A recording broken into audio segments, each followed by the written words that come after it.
I'd like to tell you about the strangest secret in the world. Not long ago, Albert Schweitzer, the great doctor and Nobel Prize winner, was being interviewed in London, and a reporter asked him, "Doctor, what's wrong with men today?" The great doctor was silent a moment, and then he said, "Men simply don't think."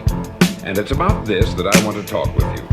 We live today in a golden age. This is an era that man has looked forward, dreamed of, and worked toward for thousands of years. But since it's here, we pretty well take it for granted.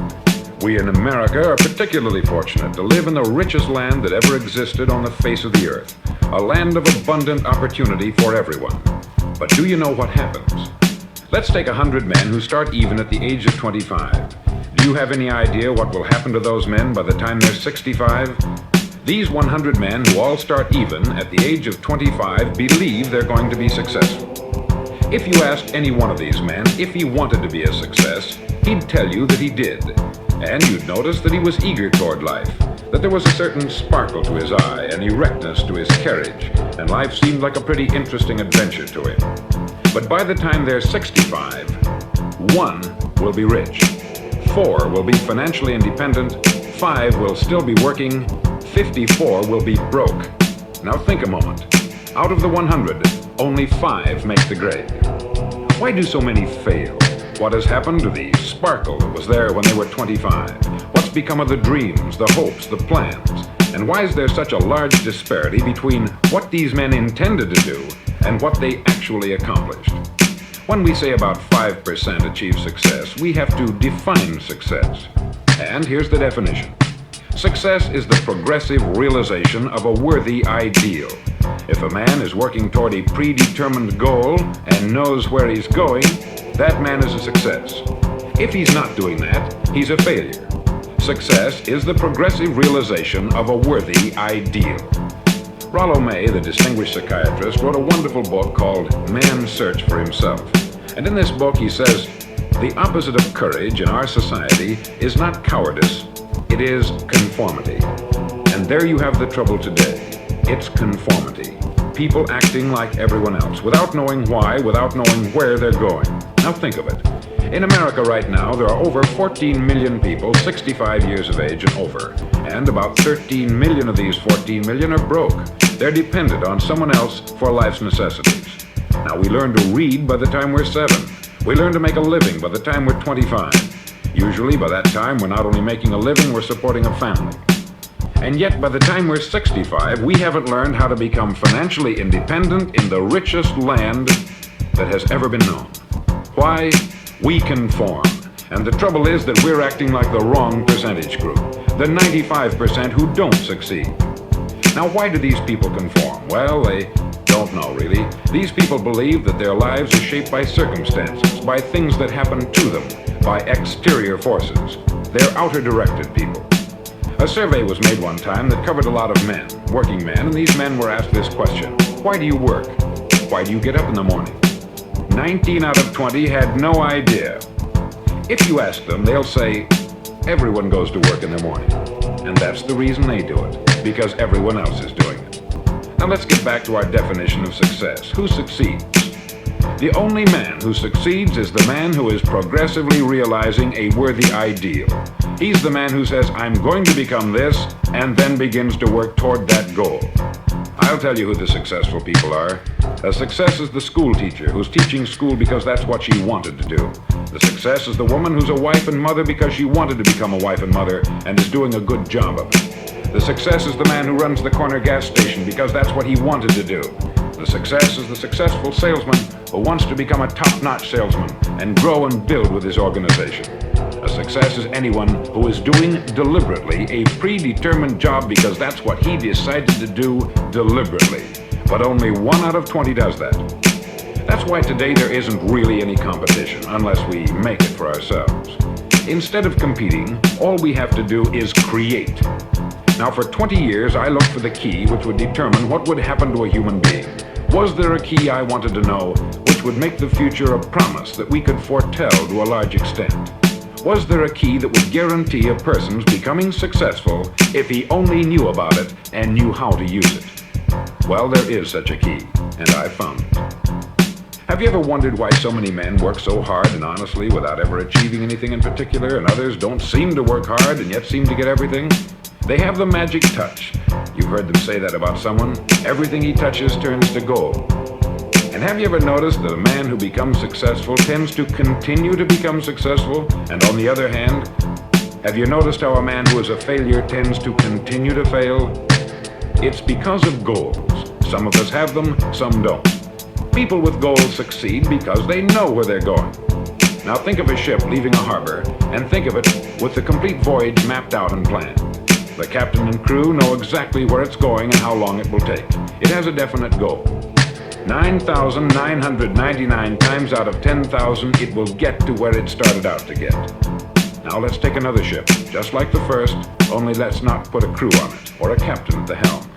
Let's give it no aiming point, no goal, no destination.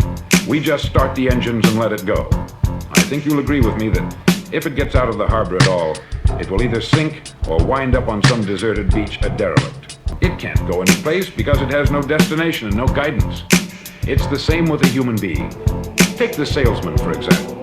There is no other person in the world today with the future of a good salesman. Selling is the world's highest paid profession, if we're good at it and if we know where we're going. Every company needs top-notch salesmen, and they reward those men.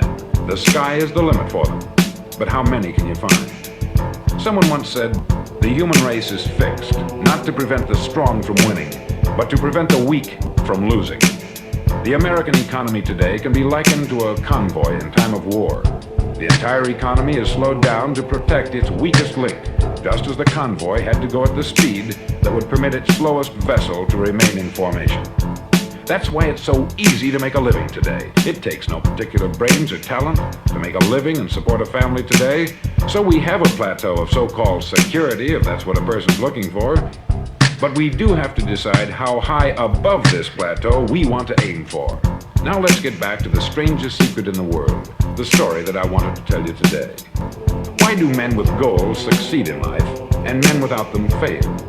Well, let me tell you something which, if you really understand it, will alter your life immediately. If you understand completely what I'm going to tell you from this moment on, your life will never be the same again. You'll suddenly find that good luck just seems to be attracted to you. The things you want just seem to fall in line. And from now on, you won't have the problems, the worries, the gnawing lump of anxiety that perhaps you've experienced before. Doubt, fear, well, they'll be things of the past. Here's the key to success, and the key to failure. We become what we think about. Now let me say that again. We become what we think about. Throughout all history, the great wise men and teachers, philosophers and prophets have disagreed with one another on many different things. It is only on this one point that they are in complete and unanimous agreement. Listen to what Marcus Aurelius, the great Roman emperor, said. He said, "A man's life is what his thoughts make of it." Disraeli said this, "Everything comes if a man will only wait. I have brought myself by long meditation to the conviction that a human being with a settled purpose must accomplish it, and that nothing can resist a will that will stake even existence for its fulfillment." Ralph Waldo Emerson said this, "A man is what he thinks about all day long." William James said, "The greatest discovery of my generation is that human beings can alter their lives by altering their attitudes of mind." And he also said, "We need only in cold blood act as if the thing in question were real, and it will become infallibly real by growing into such a connection with our life that it will become real. It will become so knit with habit and emotion that our interest in it will be those which characterize belief." He also said this, "If you only care enough for a result, you will almost certainly attain it. If you wish to be rich, you will be rich. If you wish to be learned, you will be learned. If you wish to be good, you will be good. Only you must then really wish these things, and wish them exclusively, and not wish at the same time 100 other incompatible things just as strongly." In the Bible you read, in Mark 9:23, "If thou canst believe, all things are possible to him that believeth." Dr. Norman Vincent Peale said this, "This is one of the greatest laws in the universe. fervently do I wish I had discovered it as a very young man. It dawned upon me much later in life, and I found it to be one of the greatest, if not my greatest discovery outside of my relationship to God. And the great law, briefly and simply stated, is that if you think in negative terms, you'll get negative results. If you think in positive terms, you will achieve positive results. That is the simple fact, which is at the basis of an astonishing law of prosperity and success. In 3 words, believe and succeed. William Shakespeare put it this way: our doubts are traitors and make us lose the good we oft might win by fearing to attempt. George Bernard Shaw said, people are always blaming their circumstances for what they are. I don't believe in circumstances. The people who get on in this world are the people who get up and look for the circumstances they want, and if they can't find them, make them. Well, it's pretty apparent, isn't it? And every person who discovered this for a while believed that he was the first one to work it out. We become what we think about. Now, it stands to reason that a person who's thinking about a concrete and worthwhile goal is going to reach it, because that's what he's thinking about. And we become what we think about. Conversely, the man who has no goal, who doesn't know where he's going, and whose thoughts must therefore be thoughts of confusion and anxiety and fear and worry, becomes what he thinks about. His life becomes one of frustration, fear, anxiety, and worry. And if he thinks about nothing, he becomes nothing. Now, how does it work? Why do we become what we think about? Well, I'll tell you how it works as far as we know. Now, to do this, I want to tell you about a situation that parallels the human mind. Suppose a farmer has some land, and it's good, fertile land. Now, the land gives the farmer a choice. He may plant in that land whatever he chooses. The land doesn't care. It's up to the farmer to make the decision. Now, remember, we're comparing the human mind with the land, because the mind, like the land, doesn't care what you plant in it. It will return what you plant, but it doesn't care what you plant. Now, let's say that the farmer has 2 seeds in his hand. One is a seed of corn, the other is nightshade, a deadly poison. He digs 2 little holes in the earth and he plants both seeds, one corn, the other nightshade. He covers up the holes, waters, and takes care of the land, and what will happen? Invariably, the land will return what is planted. As it's written in the Bible, as ye sow, so shall ye reap. Remember, the land doesn't care. It will return poison in just as wonderful abundance as it will corn. So up come the 2 plants, one corn, one poison. Now, the human mind is far more fertile, far more incredible and mysterious than the land, but it works the same way. It doesn't care what we plant. Success, failure. A concrete worthwhile goal, or confusion, misunderstanding, fear, anxiety, and so on. But what we plant, it will return to us. You see, the human mind is the last great unexplored continent on the earth. It contains riches beyond our wildest dreams. It will return anything we want to plant. Now you might say, well, if that's true, why don't people use their minds more? Well, I think they've figured out an answer to that too. Our mind comes as standard equipment at birth. It's free, and things that are given to us for nothing, we place little value on. Things that we pay money for, we value. The paradox is that exactly the reverse is true. Everything that's really worthwhile in life came to us free. Our mind, our soul, our body, our hopes, our dreams, our ambitions, our intelligence, our love of family and children and friends. All these priceless possessions are free, but the things that cost us money are actually very cheap and can be replaced at any time.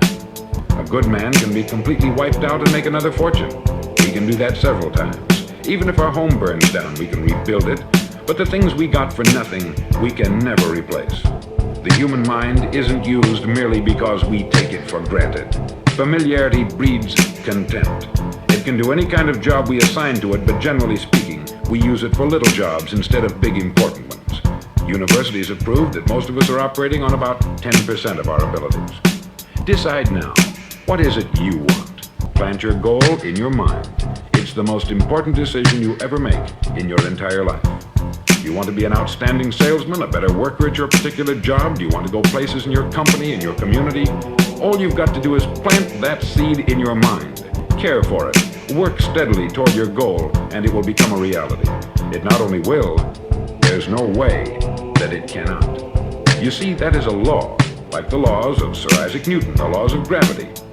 If you get on top of a building and jump off, you'll always go down. You'll never go up. And it's the same with all the other laws of nature. They always work.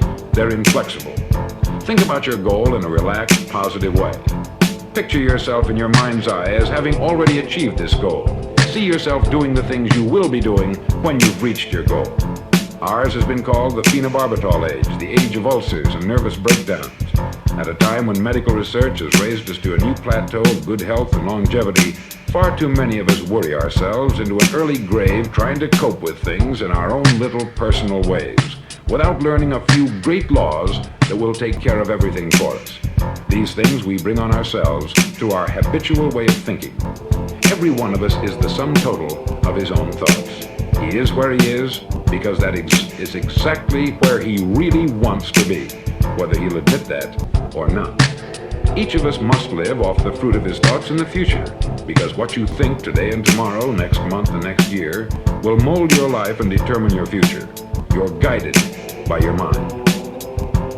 I remember one time I was driving through Arizona and I saw one of those giant earth-moving machines roaring along the road at about 35 miles an hour with what looked like 20 tons of dirt in it, a tremendous, incredible machine, and there was a little man perched way up on top with the wheel in his hands guiding it. And as I drove along, I was struck by the similarity of that machine to the human mind. Just suppose you're sitting at the controls of such a vast source of energy. Are you going to sit back and fold your arms and let it run itself into a ditch? Or are you going to keep both hands firmly on the wheel and control and direct this power to a specific, worthwhile purpose? It's up to you. You're in the driver's seat. You see, the very law that gives us success is a two-edged sword. We must control our thinking. The same rule that can lead a man to a life of success, wealth, happiness, and all the things he's ever dreamed of for himself and his family, that very same law can lead him into the gutter. It's all in how he uses it, for good or for bad. This is the strangest secret in the world. Now, why do I say it's strange, and why do I call it a secret? Actually, it isn't a secret at all. It was first promulgated by some of the earliest wise men, and it appears again and again throughout the Bible.